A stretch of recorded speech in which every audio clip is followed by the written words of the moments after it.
சித்திரை one media நேயர்களுக்கு வணக்கம். நாடே எதிர்பார்த்துட்டு இருந்த தாவேகா அரசோட முதல் பட்ஜெட் இன்னைக்கு அவங்க அறிவிச்சிருக்காங்க. என்னென்ன துறைக்கு எவ்வளோ எவ்வளோ நிதி ஒதுக்கீடு செஞ்சிருக்காங்க அப்படின்றத பார்ப்போமா? அவங்க இந்த நிதி ஒதுக்கீடு செஞ்சதுக்கு பின்னாடி அந்த எண்கள்ல சில மாயாஜாலங்களும், சில ரகசியங்களும் ஒளிஞ்சிருக்கு அப்படின்னு தான் சொல்லணும். ஏன்னா அவங்க பல திட்டங்கள இன்னைக்கு அறிவிச்சிருக்காங்க. புதிய புதிய திட்டங்கள கொண்டு வந்திருக்காங்க. அதனால இந்த பட்ஜெட் இந்த எண்களுக்கு பின்னாடி இருக்க ரகசியம் கண்ண மறைச்சிடுச்சு. அந்த மாயாஜாலங்கள் என்ன அப்படின்றத இந்த வீடியோல பார்ப்போம். ஓகே. முதல்ல கல்வித்துறை. ஒரு நாட்டோட எதிர்காலமே ஸ்கூல்ஸ் அண்ட் காலேஜஸ்ல தான் இருக்கு அப்படின்றது நம்மளுக்கு தெரியும். இன்னைக்கு பட்ஜெட் தாக்கல் செஞ்சிருக்காங்க. இதுல என்ன நடந்திருக்கு அப்படின்றது தெரியுமா? அதாவது திமுக ஆட்சியில இருந்தப்போ, இந்த பள்ளி கல்வித்துறைக்கு இடைக்கால பட்ஜெட்டா அவங்க எவ்வளோ ஒதுக்கியிருந்தாங்க அப்படின்னா, 48,534 கோடி அவங்க ஒதுக்கீடு பண்ணியிருந்தாங்க. இப்போ புதுசா ஆட்சி அமைச்சிருக்க தாவேகா அரசு என்ன பண்ணியிருக்காங்க அப்படின்னா 44,527 கோடியா அறிவிச்சிருக்காங்க பள்ளி கல்வித்துறைக்கு. இதிலிருந்து பார்த்தீங்கன்னா, 4007 கோடி வெட்டி தூக்கியிருக்காங்க அப்படின்னு தான் சொல்லணும். ஏன்னா, அவங்க பள்ளி கல்வித்துறைக்கு ஒதுக்கீடு பண்ணிட்டு இருந்தது 48,000 கோடி. இவங்க 44,000 கோடி. அப்போ இதுலேருந்தே தெரியுது, அவங்க 4007 கோடி வெட்டி தூக்கியிருக்காங்க. சரி, உயர்கல்வித்துறையிலயாவது பரவாயில்லையா? பள்ளி கல்வித்துறையில தான் கம்மி பண்ணிட்டாங்க அப்படின்னு சொல்றோம். உயர்கல்வித்துறையிலயாவது பரவாயில்லையா அப்படின்னு கேட்கும்போது, திமுக ஆட்சியில இருக்கும்போது, உயர்கல்வித்துறைக்கு 8,505 கோடி ஒதுக்கீடு செஞ்சிருந்தாங்க. இப்போ தாவேகா அரசு இன்னைக்கு பட்ஜெட் தாக்கல்ல என்ன சொல்லியிருக்காங்க அப்படின்னா இந்த உயர்கல்வித்துறைக்கு 8,000 393 கோடி அவங்க புதுசா பட்ஜெட்ல சொல்லியிருக்காங்க. இதிலிருந்து பார்த்தீங்கன்னா, 112 கோடி இதிலிருந்துமே வெட்டி தூக்கிட்டாங்க அப்படின்னு தான் சொல்லணும். அதாவது நம்போ நம்மளுக்கு தெரியும் ஒரு நாட்டோட முன்னேற்றத்திற்கு ஸ்கூல்ஸ் அண்ட் காலேஜஸ் எந்த அளவுக்கு முக்கியம் இந்த பள்ளிகளிலும், கல்லூரிகளிலும் தான் இருக்கு அப்படின்றது அது முன்னேற்றமானது நம்மளுக்கு தெரிஞ்ச போதிலும், தாவேகா ஆட்சியில பார்த்தீங்கன்னா இந்த அளவுக்கு கம்மி பண்ணியிருக்காங்க அப்படின்றது இன்னைக்கு பட்ஜெட்லேருந்து நம்மளுக்கு தெரியும். அது மட்டும் இல்லாம அவங்க என்னென்ன திட்டங்கள்லாம் புதுசா கொண்டு வந்திருக்காங்க அப்படின்றத பார்ப்போமா? இன்னைக்கு அவங்க ஏகப்பட்ட திட்டங்கள புதுசு புதுசா ரொம்ப அழகாவே அறிவிச்சிருந்தாங்க அப்படின்னு தான் சொல்லணும் இந்த பட்ஜெட் தாக்கல்ல. ஆனா, இந்த திட்டங்கள்லாம் இதுக்கு முன்னாடியே இருந்த திட்டங்கள் தானா?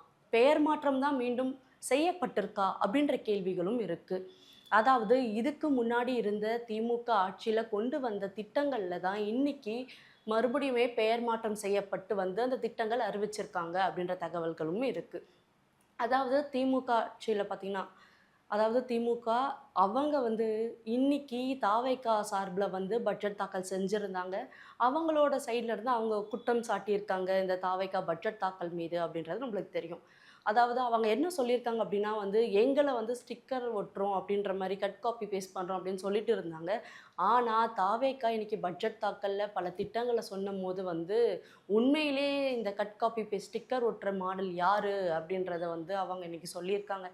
ஏற்கனவே பார்த்தீங்கன்னா திமுக ஆட்சியில கலைஞர் உரிமை தொகை அப்படின்னு இருந்தது. ஆனா இப்போ தாவேக்கா ஆட்சியில பார்த்தீங்கன்னா மகளிர் உரிமை தொகை அந்த கலைஞர் அப்படின்றத தூக்கி பெயர் மாற்றம் பண்ணியிருக்காங்க. அது மட்டும் இல்லாம இன்னைக்கு பல திட்டங்கள கொண்டு வந்திருந்தாங்க இல்லையா? அதுல தாவேக்கா ஆட்சியில அவங்க சார்புல என்ன பண்ணியிருக்காங்க? அவங்க என்ன திட்டங்கள், என்ன பெயர்ல கொண்டு வந்திருக்காங்கன்றத பார்ப்போமா?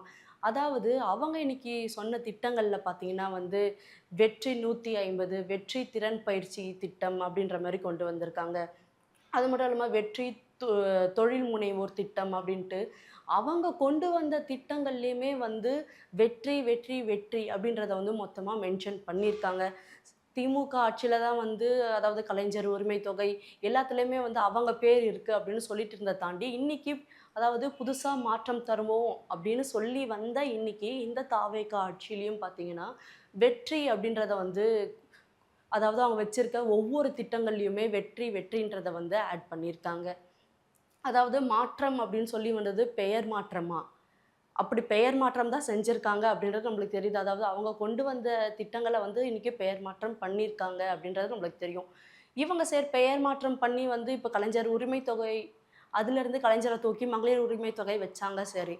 ஆனா, இன்னைக்கு அவங்க சொன்ன புது புது திட்டங்கள் வந்து கேட்கவே ரொம்ப இன்ட்ரஸ்டிங்கா இருந்தது தான் சொல்லணும். ஆனா, அதிலுமே வெற்றி, வெற்றி, வெற்றின்றத மீண்டும் இவங்களுமே வந்து பேர் மாற்றம் பண்றேன்ற பேர்ல அந்த வெற்றின்றத வந்து பதிச்சுட்டாங்களே, அவங்க ஒரு ஸ்டிக்கர் ஒட்டிட்டாங்களே, அப்படின்ற பல கேள்விகளும், பல சந்தேகங்களும் இருக்கு. அதாவது தாவேக்கா அரசு ஆட்சிக்கு வரதுக்கு முன்னாடி பல வாக்குறுதிகள வந்து கொடுத்திருந்தாங்க. என்ன அப்டின்னா வந்து ஆட்சிக்கு வந்ததுக்கப்புறம் வந்து மகளிர் உரிமை தொகை மாதத்திற்கு ரூ. 2500 தருவேன் அப்டின்னு சொல்லியிருந்தாங்க. அது மட்டும் இல்லாம வருடத்துக்கு 6 இலவச சிலிண்டர்கள் தருவேன் அப்டின்னு சொல்லியிருந்தாங்க. இது எல்லாமே வந்து இன்னைக்கு பட்ஜெட் தாக்கல்ல வந்து எதையுமே வந்து அவங்க மென்ஷன் பண்ணவே இல்ல அப்டின்னு தான் சொல்லணும். அது மட்டும் இல்லாம வந்து, இந்த பயிர் கடன வந்து முழுசா வந்து தள்ளுபடி பண்ணுவேன் அப்படின்ற மாரி சொல்லியிருந்தாரு. அது ரிலேட்டடாவும் எதுவுமே வந்து இன்னைக்கு பட்ஜெட் தாக்கல்ல அவங்க எதுவுமே வந்து குறிப்பிடல. அது மட்டும் இல்லாம எதிர்க்கட்சித் தலைவர் உதயநிதி ஸ்டாலின் அவர்கள் என்ன சொல்லியிருக்காரு அப்படின்னா வந்து, இன்னைக்கு தாவேக்கா அரசு சார்புல செய்யப்பட்ட இந்த பட்ஜெட் தாக்கல் வந்து முற்றிலும் பூஜ்ஜியம் அப்படின்னு சொல்லியிருக்காரு. ஏன்னா, அவங்க இன்னைக்கு பட்ஜெட் தாக்கல்ல செஞ்சது வந்து எதுவுமே புதுசா இல்ல. ஆல்ரெடி இருக்க பழைய பழைய திட்டங்கள், அதாவது ஆல்ரெடி இருக்க பழைய திட்டங்கள வந்து புது புது பெயர்கள்ல தான் புதுப்பிச்சிருக்காங்க, மாற்றம் செஞ்சிருக்காங்க.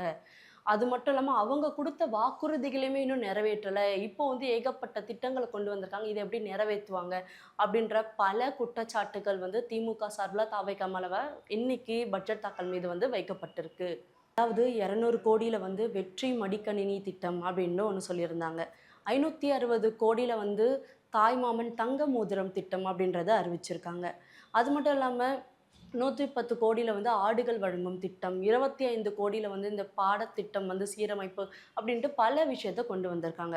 ஆனா முக்கியமான கல்வித்துறையில அதாவது ஸ்கூல்ஸ் அண்ட் காலேஜஸ்ல இது எல்லாமே கம்மி பண்ணிட்டு, முக்கியமான அடிப்படையான கல்வித்துறையிலே கம்மி பண்ணிட்டு, இந்த மாரி கொண்டு வரதுக்கான காரணம் என்ன? எல்லாத்தையும் வந்து கம்மி பண்ணிட்டு, எப்படி இவங்க வந்து டெவலப் பண்ண போறாங்க? எப்படி டெவலப்மெண்ட்ட கொண்டு வர போறாங்க இந்தியாக்கு? அப்படின்றதையுமே ஒரு மிகப்பெரிய கேள்வியாவே அமைஞ்சிருக்கு. அதாவது இன்னைக்கு பட்ஜெட் தாக்கல்ல வந்து எல்லாருமே பார்க்கும்போது இவ்ளோ திட்டங்கள் இருக்கு அப்படின்றது தெரியும். ஆனா பழைய அதாவது இதுக்கு முன்னாடி இருந்த ஆட்சியில வந்து கொண்டு வந்த திட்டங்கள தான் பேர் மாற்றம் பண்ணியிருக்காங்க அப்படின்றது இதுலருந்து நம்மளுக்கு தெரியுது. அதாவது இன்னைக்கு பட்ஜெட் தாக்கல்ல வந்து ஏகப்பட்ட விஷயங்கள் வந்து சொல்லப்பட்டிருக்கு. அத வந்து திமுக சார்புல வந்து உதயநிதி ஸ்டாலின் அவர்கள் வந்து ஏகப்பட்ட குற்றச்சாட்டுகளும் வச்சிருக்காரு. அது திமுக மட்டும் இல்ல, இன்னைக்கு பல கட்சிகள் சார்புலயும் வந்து குற்றம் சாட்டியிருக்காங்க. இது மாற்றத்த கொண்டு வருவோம்ன்னு சொன்னாங்க. பேர்ல தான் மாற்றம் இருக்கு. உண்மையிலேயே ஆட்சியில இன்னும் எந்த மாற்றத்தையும் கொண்டு வரல அப்படின்னு தான் எல்லாருமே பல தரப்புல இருந்துமே இன்னைக்கு அதாவது தாவேகா அரசு செய்த முதல் பட்ஜெட்லயே வந்து ஏகப்பட்ட குற்றச்சாட்டுகள் வந்து வெளிவந்திருக்கு. அதாவது 10,00,000 கோடி கடன்ல இருக்கும்போது, கல்விக்கான அதாவது கல்வித்துறைக்கான அந்த நிதியுமே வந்து வெட்டி தூக்கியிருக்காங்க. இப்படி இருக்கும்போது, எப்படி அவங்க சொல்ற அந்த டெவலப்மெண்ட் அதாவது நாங்க 2 வருஷத்துல வந்து டெவலப்மெண்ட்ட கொண்டு வருவோம் அப்படின்னு சொல்லியிருக்காங்க. ஒரு சைடு கடன், அடிப்படை தேவையான கல்வித்துறையிலே வேட்டு வச்சிருக்காங்க. இப்படி இருக்கும்போது, எப்படி வந்து ஒரு டெவலப்மெண்ட்ட கொண்டு வருவாங்க? அப்படின்ற கேள்விகளுமே இருக்கு. அதாவது இன்னைக்கு அதாவது தாவேக்கா அரசு சார்புல வந்து பட்ஜெட் தாக்கல் செஞ்சிருக்காங்க. இதுல ஏகப்பட்ட மாயாஜாலங்கள் நடந்திருக்கு அப்படின்னு தான் சொல்லணும். முக்கியமா அவங்க சொன்ன அந்த எண்கள்ல. இத உற்று நோக்கணும் அப்படின்னு தான் சொல்லணும். ஏன்னா வந்து நம்ம கவர்ச்சியான அந்த திட்டங்கள சொல்லும்போது, உண்மையிலே என்ன நடந்திருக்கு அதுக்கு பின்னாடி? எவ்ளோ நிதி ஒதுக்கியிருக்காங்க? இதுக்கு முன்னாடி எவ்ளோ இருந்தது? அப்படின்றது வந்து நம்போ கண்டிப்பா வந்து கவனிக்கணும். கண்டிப்பா ரீட் பண்ணணும் அப்படின்னு தான் சொல்றேன். அதாவது இதுக்கு உங்களுக்கு அதாவது திமுக சார்புல வந்து இன்னைக்கு பல குற்றச்சாட்டுகள தாவேக்கா பட்ஜெட் தாக்கல் மீது வந்து வச்சிருக்காங்க. இதெல்லாம் உண்மதானா? இத பத்தி நீங்க என்ன நினைக்கிறீங்க? இதுக்கு உங்களுக்கு வந்து ஆன்சர் தெரிஞ்சா மறக்காம கமெண்ட்ல சொல்லுங்க.